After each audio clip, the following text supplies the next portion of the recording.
man, physical media man, physical media man. What'd you buy? Was it something good?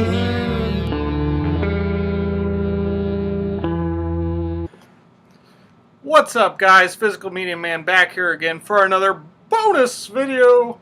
You're getting two videos this Monday. It's taken me a while to get out the October monthly movie reviews, so I'm finally getting it done today. So I decided to go ahead and get it posted as soon as I get done here making it. So before I get started, make sure to like, subscribe, leave feedback and comments, and do all that good stuff down below. I'll leave the links to my Physical Media Man Instagram and Physical Media Man Store Instagram, as well as my Facebook page for the Physical Media Man / Physical Media Man Store, and the Hodgepodge Garage, where I'll be selling non-media related items, as well as my eBay, links to my email, and my Film Aficionado page, where you can follow along with movies I'm on the hunt for, as well as some of my collection. So I'm going to go ahead and get started. We watched quite a few movies this month. I will not have cases to show on a couple. We watched a lot one night. So first up, on October 3rd, we watched The Wizard. I'd been dying to watch this movie. I didn't know much about it until this year, and it just got the Blu-ray release. I know a lot of people have complained about the transfer, and I agree. It basically is like watching a DVD almost. But I was happy to add it to my collection on Blu-ray. Even with that being said, I paid around $20 for it on Amazon. It's starring Fred Savage and Beau Bridges and Christian Slater are in it, so they're all in the same family. And this kid right here is a video game wizard, and there's something wrong with him, and they don't really know what it is, and he keeps trying to run away. I don't want to spoil anything, but Fred Savage and the brother, so they're brothers, they try to, I can't remember where they're starting out, but they're trying to get to California for this video game competition, since he's so good at video games. And then Beau Bridges, his dad, and then Christian Slater, the other brother, are trying to find him, and so's they hire another person to try to track him down. So it is a very fun movie. I really enjoyed it. It is kind of cheesy, but I'll still give it a B. So I enjoyed this one. Next up was one I hadn't watched in a long time. I used to have it on VHS, and when it came out on Blu-ray, I picked it up for $7.96. So we got Damon Wayans and Major Payne. I had not seen this one in a very long time, like I said, and I really enjoyed rewatching it. So Damon Wayans plays, I don't know if he's in the Army. I think he's in the Army. He's a major, obviously, and he's great at what he does as a military person, but they no longer need him, so he doesn't know what to do. And he ends up being like a drill sergeant almost for these kids that are at the school. And it's very funny. I don't know how to go into much more detail besides that, but I'll give it a B-. Next up was one I was really happy to pick up. We got Hocus Pocus. This is the Steelbook edition. I had never seen this movie, which seems crazy. Everyone I told that to couldn't believe it. But I never watched it when I was a kid. I don't know why, but I never did. So when I bought the Steelbook, I didn't realize what this meant. I had no idea. So Sarah Jessica Parker, Bette Midler, and some other lady, or they're sisters and they're witches, and somehow, so this was a long time ago, and then they've been banished, or they disappear, or what, I can't really remember how that comes about, but then something happens and they come back to life, kind of thing, and then the kids try to stop them, but I don't really know how to go.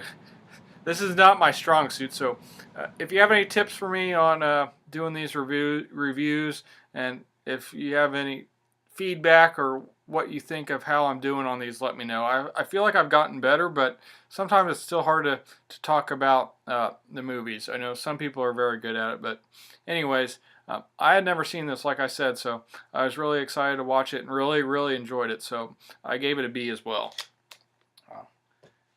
Next up was one I missed in the movie theater, but I picked it up with the Disney Movie Club. It's Coco. So this is about this boy that loves music, and his family absolutely hates it. They won't let him play. They won't let him do anything with music. They think it's the worst thing there is on the earth. But he has this little hidden room where he has like a sanctuary to this famous singer, and somehow he so this is about like the Day of the Dead. So somehow he gets to go on the other side where he's with all these dead people. But I won't go into much more detail than that. But it's a very enjoyable movie. I highly recommend it, and I gave it an A-. It was very good, inspiring too. Next up, so this is during the month of October, so I tried to watch some scary movies. I didn't get as many as I would have liked to watch in. My wife doesn't really enjoy them. So I have to be very selective on choosing them because a lot of them she won't watch. So next up we got the Super Bit release of Bram Stoker's Dracula. And this is the one starring Gary Oldman, Winona Ryder, Anthony Hopkins, and Keanu Reeves. I had watched this movie one other time. Didn't really remember it, but I really enjoyed it. So Gary Oldman, plays Dracula, and then Winona Ryder is getting married to Keanu Reeves, and Keanu Reeves almost like works for a bank or something, and he has to go to see Dracula to get him to agree to work with this bank or whoever he works for. But Dracula had previously been married or in love with this girl, and she had died because she thought he had died, basically like Romeo and Juliet type of thing.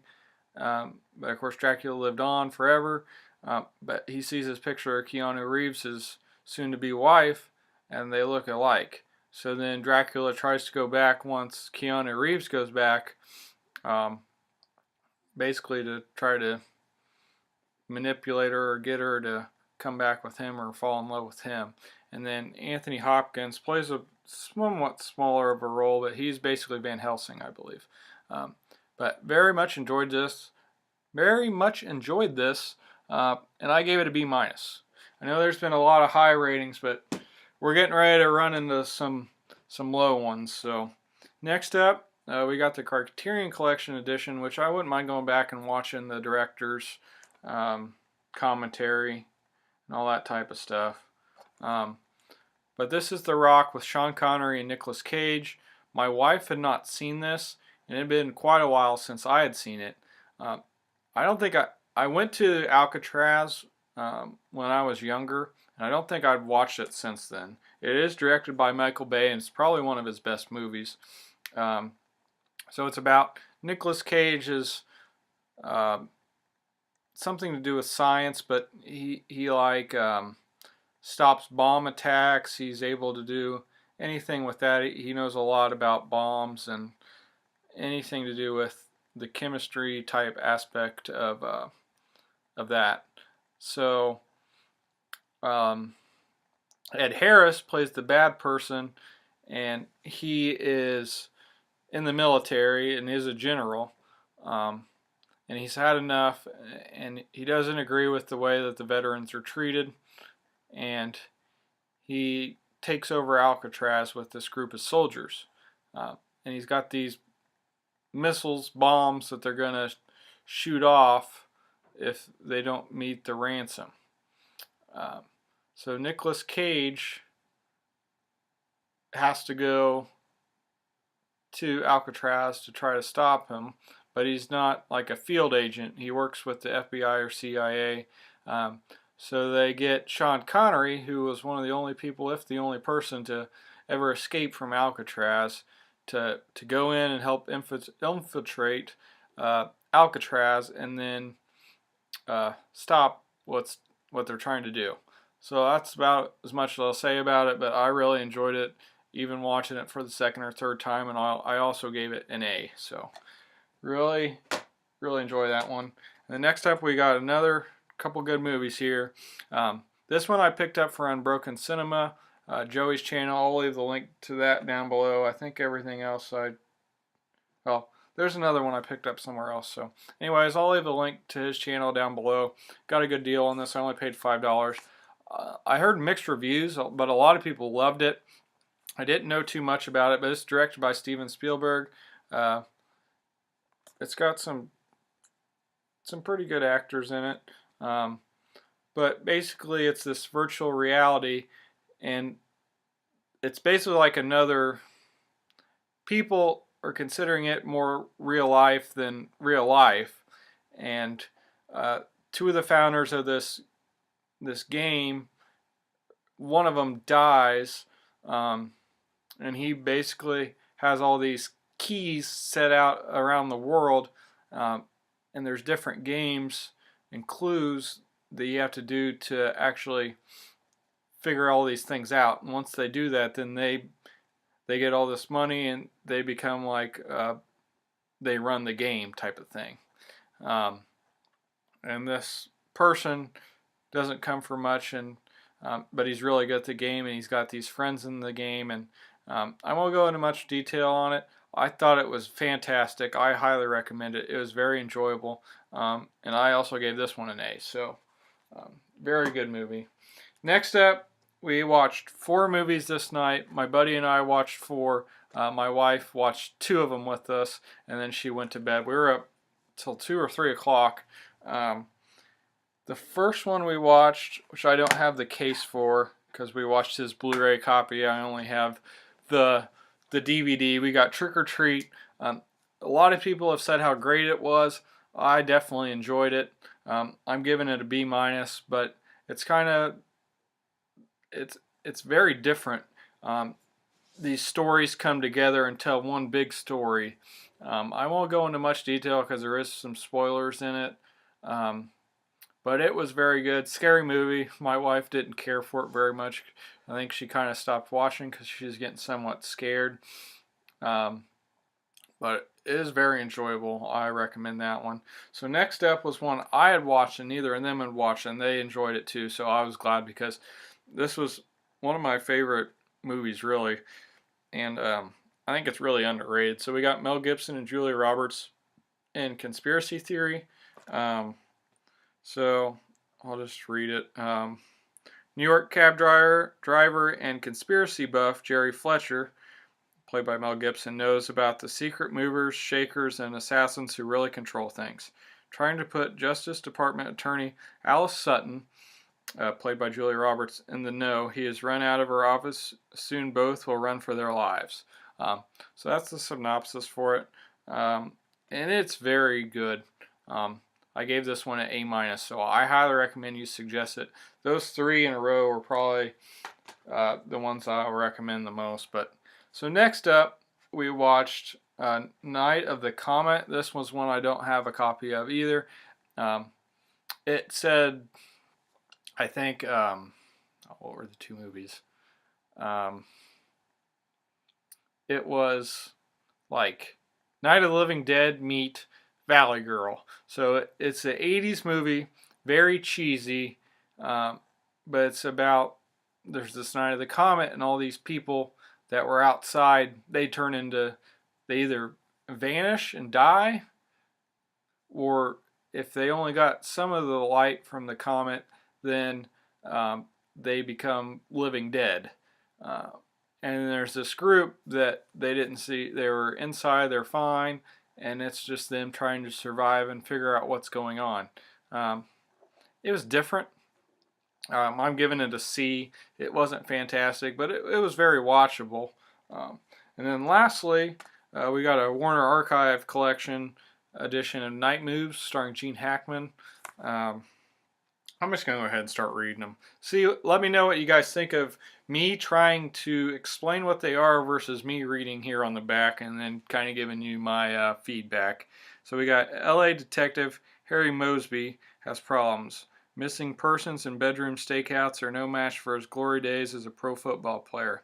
His wife is having a not-so-secret affair, and while sorting things out, he takes on the case of a runaway teenager that may be a lot more than he can handle. Director Arthur Penn, who worked with Hackman on Bonnie and Clyde and Target, guides this spellbinding first-rate thriller where solutions to murderous riddles don't come easily. Joining Hackman and Penn are two actors just starting out on their road to stardom, James Woods and Melanie Griffith. The stars come out, and so does the excitement when the night moves. I was disappointed in this one. It is somewhat thrilling and suspenseful. You don't know what's going to happen, but it was also, I don't know, it could have been a lot better. So I was disappointed in this one, and I gave it a C too. Next up, what I thought I was doing was picking another somewhat scary movie, and boy was I wrong. We got Winter's Bone with Jennifer Lawrence, and on the front it says a riveting thriller. This was not thrilling at all to me. I don't know. Alright, so it's after her deadbeat father jumps bail and mysteriously disappears, 17-year-old Ree Dolly must find a way to track him down, or she'll be left without a home or custody of her two young siblings. To avoid losing everything, Ree must hack through the lies and threats looming everywhere in a rural town to piece together the dangerous truth about her father without getting herself killed. In this taut, pulse-pounding thriller. Disappointed. Did not really care for this. Happy to add it to the collection, though. I do enjoy. I thought Jennifer Lawrence did very good acting in this film. She's very believable, and so are some of the other characters. It is a depressing movie, and it wasn't that good. I'm giving this one a C too. Next up, we got another Whoopi. Really enjoyed watching this one. One of my coworkers had recommended it, and I actually picked it up on VHS, if you saw, a while back. But then Kino Lorber put out this Blu-ray release, and I got a great deal. I think it was only $7.96. I highly recommend this one. So, Whoopi Goldberg handles business her own way in this outrageous comedy hit.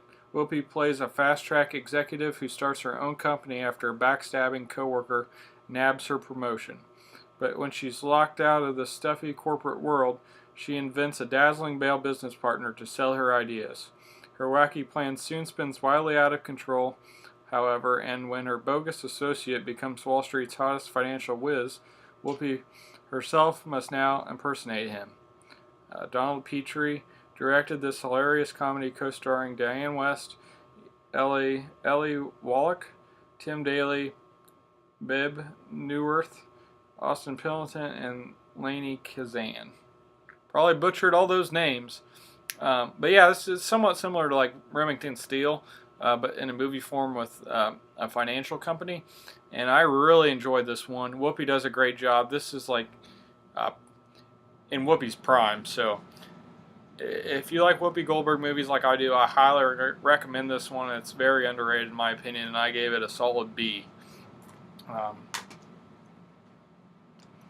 And then lastly, that we watched at home is David Cronenberg's The Fly, starring Jeff Goldblum. This is a remake of the original starring Vincent Price. So in this chilling remake of the horror classic, Jeff Goldblum stars as an overly ambitious scientist who accidentally merges with a housefly while conducting a bizarre teleporting experiment. Now his journalist girlfriend, played by Gina Davis, suddenly finds herself caring for a hideous creature whose insect half gradually begins to take over. So yeah, it's a remake. A lot of it's the same, some of it's different. There is not that brother aspect or the family aspect as much. It's good. I gave it a C. It's not great. I didn't really care for it as much as the original, that's for sure. I thought the original was a lot better. But I was glad to finally watch this. I thought Jeff Goldblum did a good job. it's definitely watchable, especially around Halloween time. So those are all the ones that I watched during the month at home. We also, well, I went and watched Halloween with my buddy Jake, who is a viewer, so if you're watching, shout out to you. I enjoyed going and watching it. I gave it a C just because it's definitely one of the better ones that they made. Maybe that's a little low. I'd give it a C plus or B minus probably. It is definitely one of the better ones that they made. It's definitely not as good as the first, which I mean would be hard to do. There's just some things that could have been a lot better, and some of the characters could have been better too. Like I thought the dynamic with Laurie Strode and her daughter and her husband and their daughter would have been better. They almost seem like she's crazy, but I mean, wouldn't you be crazy? I don't understand like how they would disown her as much as she's disowned in the movie. Going through what she had gone through, she's just, I don't know. I thought it could have been better. So, and then we also watched Bad Times at the El Royale. Really enjoyed this one.